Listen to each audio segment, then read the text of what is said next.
میرا نام دعا ہے اور میں اپنے گھر میں بہت لاڈلی تھی۔ جب میں بڑی ہوئی، جوان ہوئی تو میرے گھر میں ایک رشتہ آیا۔ وہ اس کی 3 بہنیں تھیں اور وہ اکلوتا بھائی تھا۔ اس کے ماں باپ جب ہمارے گھر میں آئے تو میرے والدین نے سوچ سمجھ کر میرا رشتہ وہاں کر دیا۔ میرے بھائیوں نے دنیا کی سب چیزیں مجھے دیں اور سب خوش تھے سوائے میرے۔ مجھے ڈر لگ رہا تھا کہ وہ کیسے لوگ ہوں گے، اور شادی سے مجھے پہلے شروع دن سے ڈر لگتا تھا۔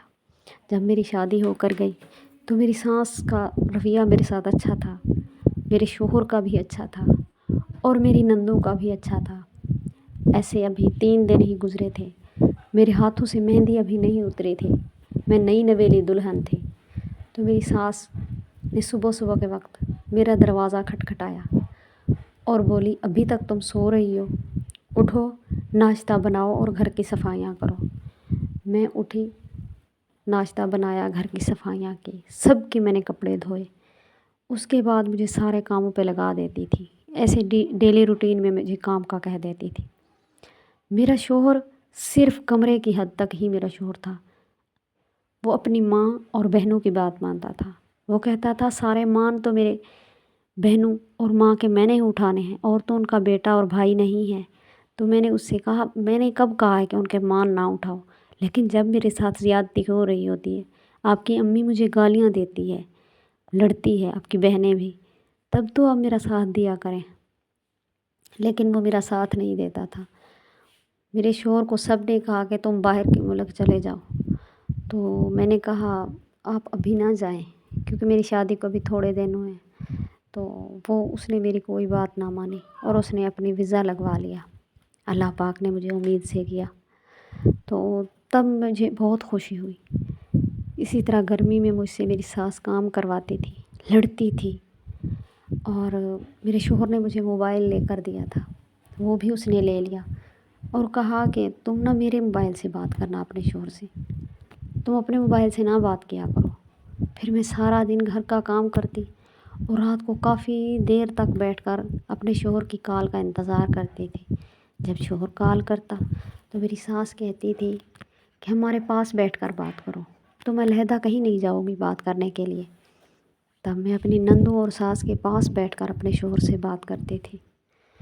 میں اندر سے گھٹ گھٹ کر مر رہی تھی، لیکن اپنے والدین کو میں یہ بات نہیں بتا رہی تھی، کیونکہ میں گھر میں بھائیوں کی، امی ابو کی لاڈلی تھی۔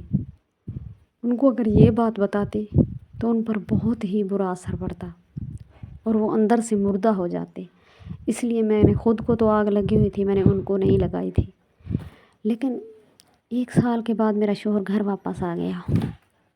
جب میرا شوہر آیا تو میری نندوں کے لیے، اپنی ماں کے لیے اتنے خوبصورت سب کے لیے تحفے لے کر آیا۔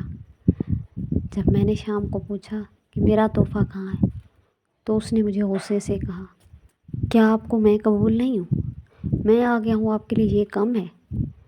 بس آپ کے لیے میرا پاکستان میں آنا ہی بہت زیادہ ہے، تم خوش ہو؟ میں نے کہا میں ہوں تو خوش، لیکن آپ میرے لیے تحفہ نہیں لے کر آئے۔